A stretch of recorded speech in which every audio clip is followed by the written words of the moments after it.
Now, let me just, what do you think about this particular item? You guys might have shown. This is a normal milkshake, right? But can you guys believe that the whole thing is fake? The whole thing is fake. The ice droplet, the water droplets here, the whipped cream, the base, top to bottom, whole item is fake. So this is what food stylists do. So we're going to discuss about how a food stylist accomplishes these tasks, and this whole shot took around 1 day of pre-shoot prep. We had to layer it up, and then we had to wait for around 3 to 4 hours for the whole thing to set, and then we had to whip it up, and then the whole scene itself took about half day, like around 8 hours schedule. So that's how a food stylist work.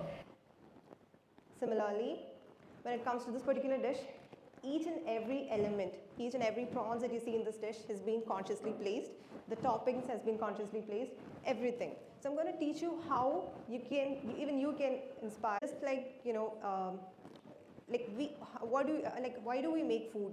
We make food to eat, right? So food stylist basically makes food for the camera. It has to be presentable for the camera. So food styling is all about how the food and the complementary props, as you can see here, how the main hero and the complementary props are arranged in order to, kind of increase the aesthetic appeal for the photographic aspect. I'm going to quickly run through small, simple tips and tricks that you could also, include in your food photography.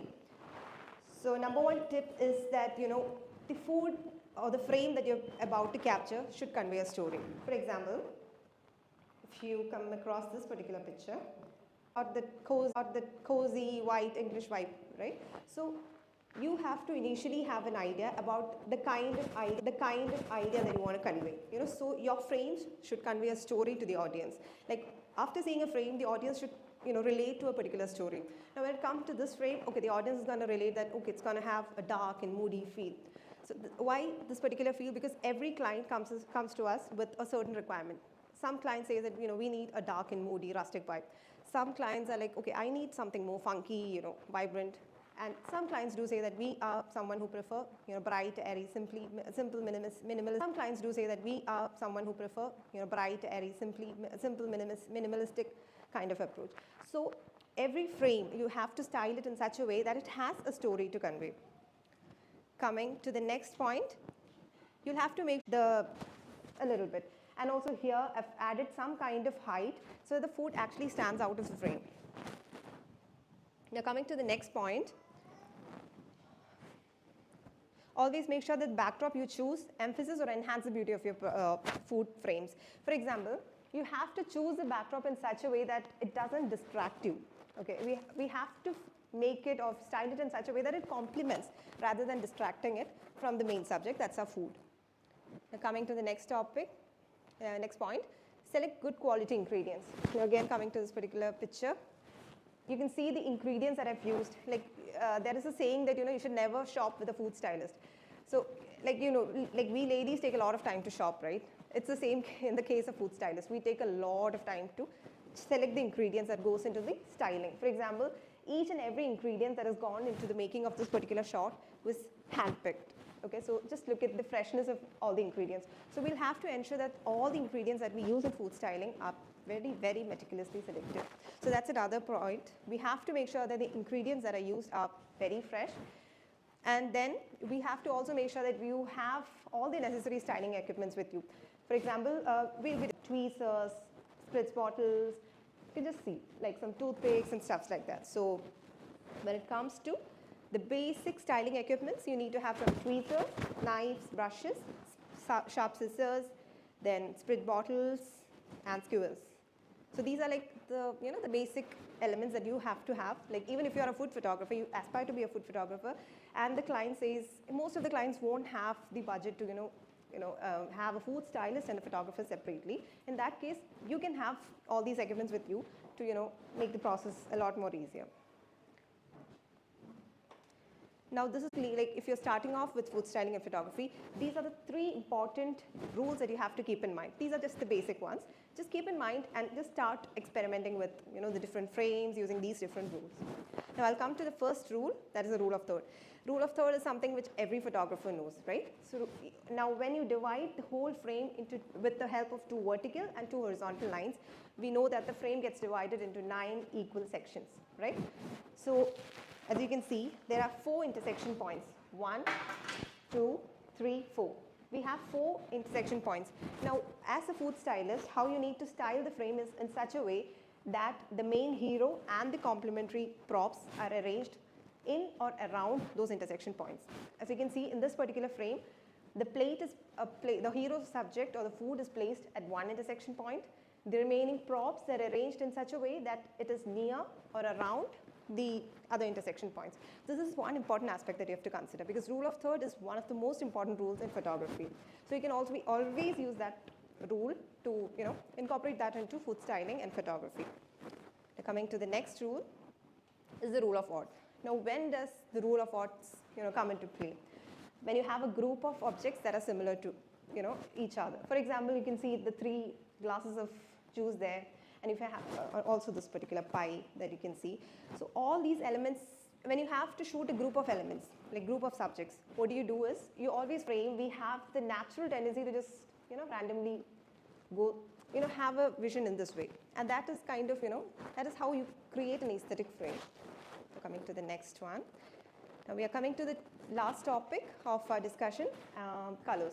We know that every food image, right, stands out with the respective colors that is being used, right? For example, the burger. If you might have seen the posters of burgers and the McD's juice, all those milkshakes, photos and all that. So all these elements have this particular color, right? So as a food stylist, this is one of the most important aspect that we have to consider. That is how we, try and play around with the different colors. So it is one of the most important aspect of food styling. There's a lot of interplay of colors in food styling, hence it's absolutely important to understand. A blue backdrop, right? I've consciously, chosen the fillet in such a way. I mean, I've matched the colors of the fillet and the backdrop so that it has some. I mean, I've very consciously used 2 important elements, red and green. Okay, so what happens is both these colors complements one another and also enhances the beauty of the image. So red, here I've used the red and green color theory, and here I've used the yellow and orange, and there I've used orange and blue. Yeah, so these are the color theories that I've worked on.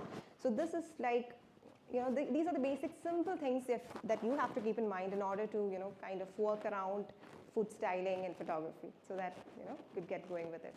I hope you found this interesting. Thank you.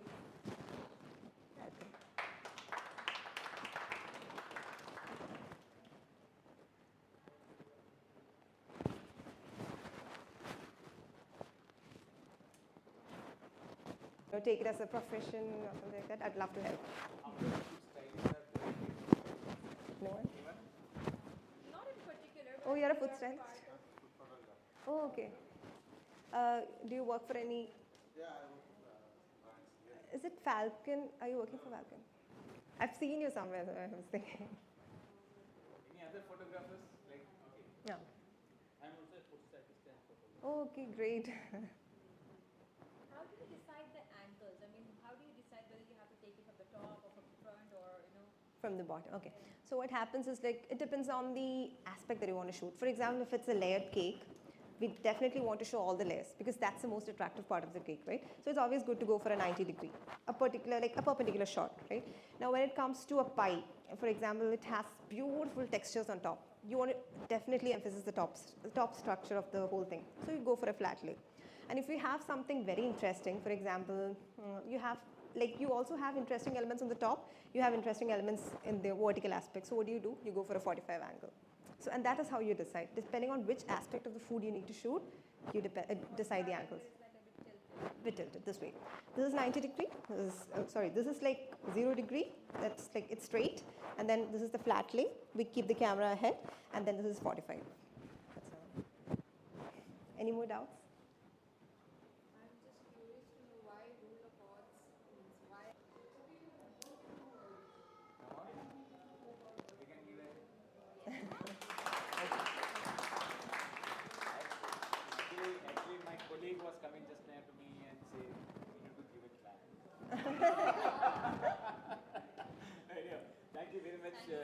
Thank you so much. Thank you very much for coming, and like, it was really great. It was great. It was great meeting you all.